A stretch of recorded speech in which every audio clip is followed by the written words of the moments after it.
ஏன் 14 வருஷம் இருந்தேனே நான் என்னோட எக்ஸ் லைஃப்பில்.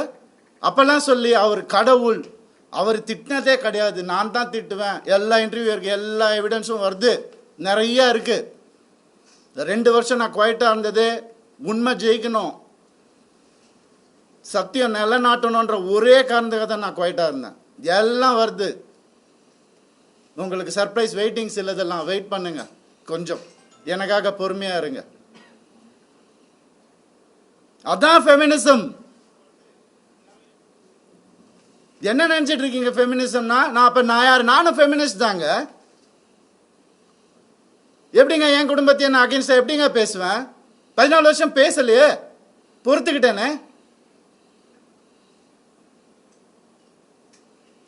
என் பிள்ளைங்களை பார்க்க விட மாட்டாங்க. என்னோட லைஃப்ஸ் ஹாப்பியஸ்ட் டேன்னு நான் ட்வீட் பண்ண, அவனும் நானும் சேர்ந்து டிக் டிக் டிக் படம் நடிக்கும் போது என் பிள்ளைங்க நான் எப்படிங்க விடுவேன்? கேட்டுட்டே இருப்பீங்களா இப்படிதான்?